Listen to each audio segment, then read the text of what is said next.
Hello, thank you for coming to my channel. If you are new here, my name is Andy, also known as Mouse, and if you are not new here, well, welcome back. I talk about books, and today I will be specifically talking about the Scallywagathon, a readathon by several different booktubers that I'm excited to participate in.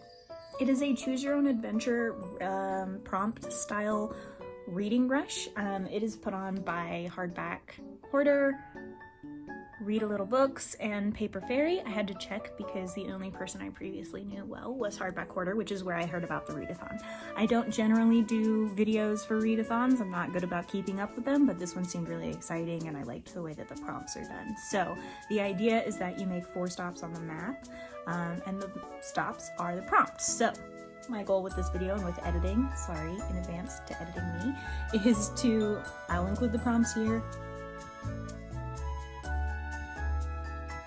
for a moment so you can look at them.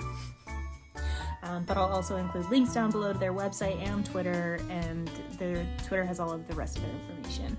I also will hopefully include a map and tell you where we're at on the map as I tell you about the prompts that I'm going to be doing there during this reading rush. I have only planned out 4 books because it is from the 16th through the 23rd. There's a strong chance that I'd go over and do it again, but my current intention is to do 4 books and go from there. And so I'm just going to tell you what my TBR is. I also want to say that my videos for this reading rush, they will be posted outside my normal posting schedule. My intention is to have them up either on Thursdays or Fridays, and since it is only the 16th through the 23rd, there will be this TBR video and probably a vlog that kind of goes over the things that I read and how I felt about them.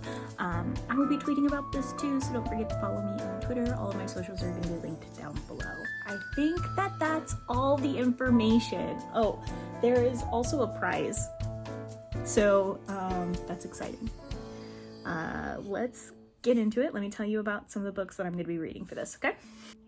Our first stop on the map is going to be stop number 2, which is, give me a second here, Deep Sea Legend, a story that's based around myths. I will be reading Paola Santiago and the River of Tears by Taylor K. Mejia.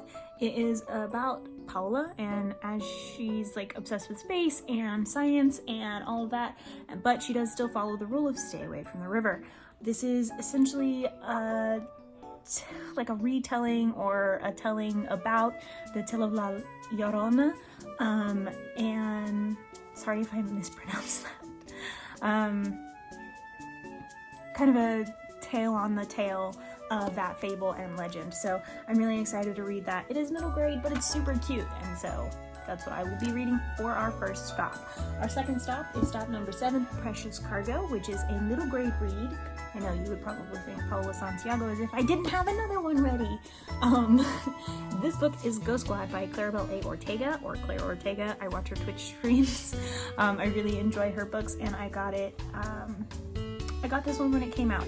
It's essentially supposed to be like the vibes of Ghostbusters, but like the family of Coco, which sounds like exactly up my alley. It's a little bite size of a book for an adult to read, but it is obviously middle grade, so I'm really excited to read this. She did have a feature, or will soon have a feature on Good Morning America, so good for her. But this is one of the ones that I'm really excited to read this year, and isn't the cover really pretty? Even the back. Be prepared, respect the dead, always have a cat. Can't argue with that logic. Our next stop is a detour. We are detouring at stop A, Washed Ashore, a book published 3+ years ago. That will be Flowers in the Attic by B.C. Andrews. Now, this was a book that I was super into as a kid, so it'll be a reread for me. However, it was published in like the 70s originally. 1979. Wow. Essentially, Flowers in the Attic is about the Dalankers, and I'm probably saying that wrong. The dad passes away, and the mom can't handle the debt that then leaves them with, and so they return to her rich family who had disowned her. The rules, I guess, the requirements of her mom staying there for the financial benefits is that all of her children, the 2 older children and then a set of twins, have to stay locked up in the attic, never to be seen again. So it's kind of their story. It's dark, very messed up. The incest in this story ran so that or walked so that Jason Clary could run. My intention though is to do a vlog about rereading all the Flowers in the Attic books and watching the movies. So if I don't end up picking this one up, I might do the Elfstones of Shannara, also published I believe in either the 60s or the 70s. It is a dad book, and it is the second in the Sword of Shannara series. Think like Lord of the Rings meets The Hobbit vibes. I don't have that book over here. It's over on the TBR shelf of shame. But that's the current like what my intention is for that stop.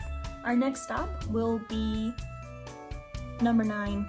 It'll be our last stop unless I loop around and do it again, but I won't be posting a TBR video for that. Our next stop is going to be Black Sails, has a black cover. This one was easy because I knew I wanted to read this book. And it is Harrow the Ninth. Would you say this is a gray cover? Maybe, but the back is black. And when I take this part off, it's black. So I think that it counts. I think that it counts, and that you're going to have to fight me if you disagree. Thank you. I have the audiobook of this from Libro FM, and I'm excited to get into it.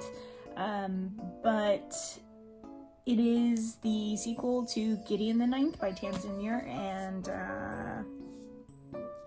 I'm kind of going in blind on this. I had just finished Gideon the Ninth when Harrow the Ninth came out, and so I ordered it and was very hyped about it. The book club that I'm in, the queer book club that I'm in, also super obsessed with this series, so I'm excited to read the sequel, and I've seen like the author of Scapegracers going nuts about it and all of that. So I'm really excited for this to be the second book, or the last book that I read on the last stop. If I decide to do any other stops or anything, I will update down below. I'm going to try and make a Goodreads shelf with these books on there, just so that y'all can click on them, see them, that kind of thing. I think that that's it. I'm not sure, but yeah, so that is my TBR for Scallywagathon. Are you guys participating? And if you are, what are you reading? If you're not, why not? How do you feel about readathons? Like, this is the first one that I'm genuinely participating in with a video instead of just like participating on Twitter. So yeah, I'm excited. I'm gonna go now. Don't forget to like, subscribe, and share if you want to, or don't do any of those things. Totally up to you. I also will suggest following and subscribing to the people who created this readathon. They are all great creators from the content that I've seen. Obviously, I'm a big fan of Allie. I have mentioned her work a lot of the time, but in the last couple of days as I prepared for Scallywagathon, I caught up on the other two's videos, and I really enjoyed their content. So don't forget to like and subscribe to their stuff as well, and anybody else who's doing the Scallywagathon. And if you want to yell and pop in my DMs about it, that would be cool. Anyway, I'm gonna go. I hope you guys are having a great rest of your day. Don't forget to watch the rest of my videos. They come up on Tuesdays at 10 a.m. Central Standard Time. But like I said before, these videos for Scallywagathon are gonna pop up on either Thursday or Friday.